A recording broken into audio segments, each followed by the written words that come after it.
तो गाइस आज के इस वीडियो में बात करेंगे कि कौन सा ग्राफिक्स कार्ड आपको चूज करना चाहिए डिफरेंट प्राइस सेगमेंट में, डिफरेंट रेजोल्यूशन में, सेटिंग्स में आपको गेमिंग करनी है तो कौन सा ग्राफिक्स कार्ड आपके बेस्ट रहेगा, वैल्यू फॉर मनी रहेगा आपके लिए और आपके बजट में फिट बैठेगा आपके यूसेज के हिसाब से। तो उन सब के बारे में आज बात करेंगे। और जो मेजॉरिटी ऑफ गेमर्स हैं वो 1080p और 1440p में गेमिंग करते हैं। तो और वैसे भी जो 4K गेमिंग 4K यूजर्स भी हैं, 4K में भी यूजर्स गेम्स प्ले करते हैं, लेकिन वो इतने ज़्यादा नहीं है जितने ज़्यादा 1080p और 1440p के गेमर्स हैं।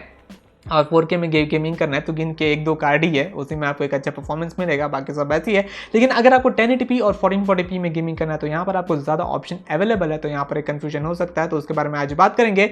मैं डिटेल स्पेसिफिकेशन वाइज बात नहीं करूँगा, सीधे आपको कार्ड का नाम बताऊँगा और बताऊँगा कितने FPS में क्या क्या वगैरह मिल जाएंगे। बाकी लिंक आपको नीचे डिस्क्रिप्शन में सारे मिल जाएंगे। कैटेगराइज मैंने किया है 1080p 2K 4K के हिसाब से कैटेगराइज सब किया है, तो आपको कन्फ्यूजन नहीं होगा, आप जाके चेक कर सकते हैं।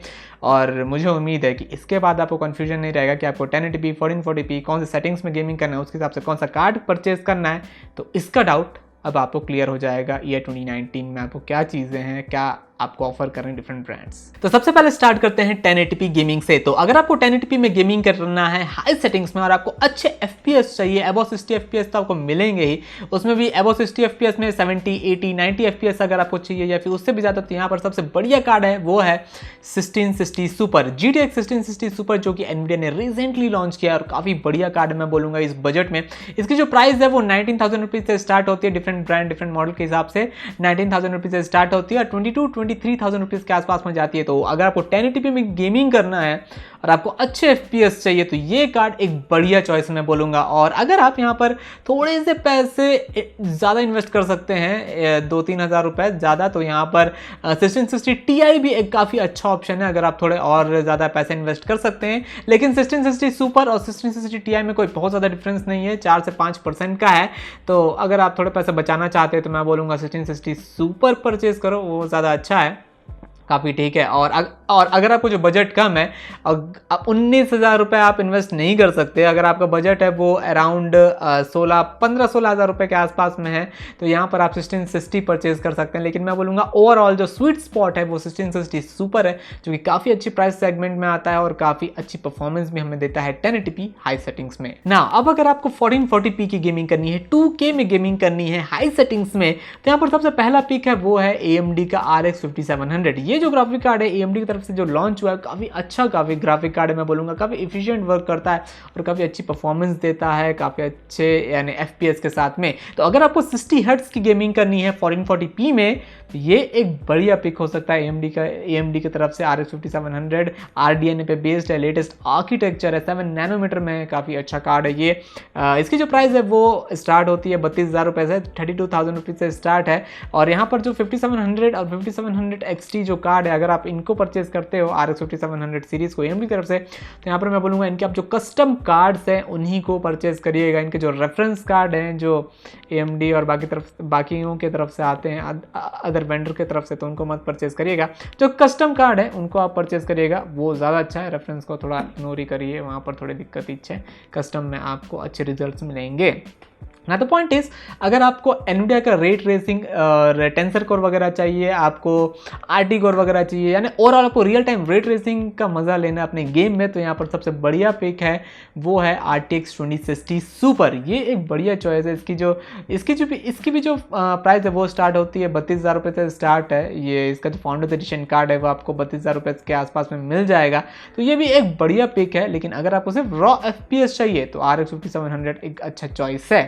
नाउ अगर आपको जो RTX 2060 सुपर से थोड़े और ज़्यादा FPS चाहिए, रॉ FPS में मैं बोल रहा हूँ, रेट रेसिंग वगैरह मैं काउंट नहीं कर रहा हूँ, रॉ FPS में थोड़े और ज़्यादा FPS चाहिए, आपको फ्रेम्स चाहिए, तो यहाँ पर RX 5700 XT ये भी एक काफ़ी अच्छा चॉइस है। इसकी जो प्राइस है वो स्टार्ट होती है 37-38,000 रुपीज़ से ये स्टार्ट होती है, जो इनकी कस्टम कार्ड्स वगैरह है। तो ये एक काफ़ी अच्छा आपको रिजल्ट देंगे रॉ FPS में। आपको 2060 सुपर से थोड़े ज़्यादा ही FPS मिलेंगे 5700 XT में।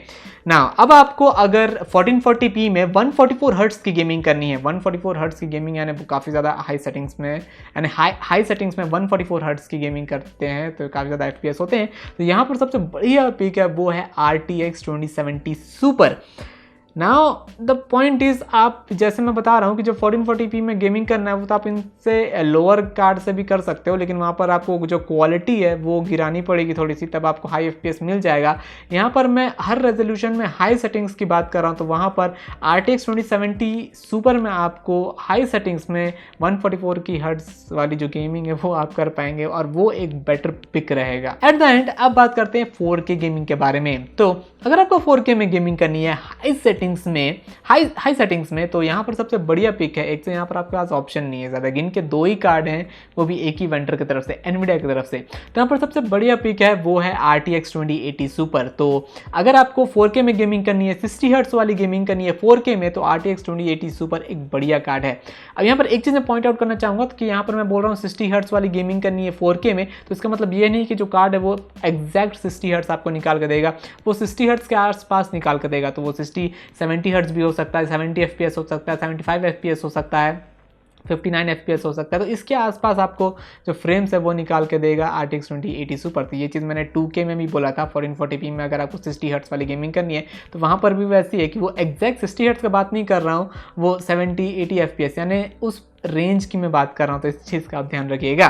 तो अब अगर आपको 4K में 144 हर्ट्ज वाली गेमिंग करनी है, जो कि काफ़ी ज़्यादा FPS होते हैं, वो भी काफ़ी ज़्यादा हाई रेजोल्यूशन में, तो यहाँ पर आपको बात करना है, तो यहाँ पर आपको परचेज करना पड़ेगा RTX 2080 Ti, जो कि 1 लाख रुपए से ऊपर का कार्ड है। इसका जो फाउंडर्स एडिशन कार्ड है वो खुद ही 1,05,000 रुपए के आसपास मिलता है। कस्टम कार्ड है वो ऑल द वे 1.5 लाख तक जाते हैं, 1 लाख 1.5 लाख तक जाते हैं।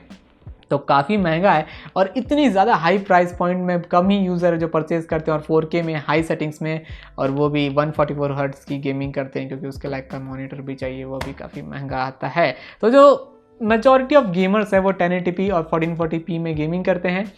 तो ये है। और अगर आपको जो RTX 2080 सुपर परचेज करना है तो उसकी प्राइस काफ़ी अच्छी है, यानी 62,000 रुपये से वो कार्ड स्टार्ट है, 70-75,000 यानी 70-75,000 रुपीज़ के आसपास तक जाता है। तो वो काफ़ी अच्छा चॉइस है अगर आपको 4K में 60 FPS में आपको गेमिंग करना है। तो अनफॉर्चुनेटली 4K के सेगमेंट में AMD की तरफ से कोई कार्ड नहीं है। अभी न्यू नेवी GPUs हैं, वो भी 4K के सेगमेंट को हिट नहीं किए हैं। नॉट इवन 1080p सेगमेंट में उनके कोई कार्ड है। अभी ये 2K के सेगमेंट में ही AMD ने लॉन्च किया है। ठीक है, हमें आने वाले समय में वैसे ही ठीक ठाक कार्ड देखने को मिल जाएंगे। रीमर तो है जो 5500 है, RX 5500 है, वो बजट कार्ड होंगे। देखते हैं वहाँ पर हमें क्या प्राइस, क्या परफॉर्मेंस मिलती है 1080p वगैरह में। बट एज ऑफ नाउ 2019 में अभी यही सब कार्ड है जो आप परचेज कर सकते हैं अभी। तो यहाँ पर मैंने जो पुराने कार्ड है वो इंक्लूड नहीं किए हैं, जैसे कि 1080p में अगर आपको हाई सेटिंग्स में अच्छे गेमिंग करना है तो यहाँ पर आप AMD का जो RX 590 है, 580 वगैरह है, उसको इंक्लूड कर सकते हैं, उनको कंसिडर कर सकते हैं। बट अगेन वो पुराने कार्ड इसलिए मैंने इंक्लूड नहीं किया है। वो AMD के जो Vega 56, 64 वगैरह हैं तो वो कार्ड आप परचेज मत ही करिएगा, वो कोई पॉइंट ही नहीं है परचेज करने के लिए। तो इस बात का आप ध्यान रखिएगा।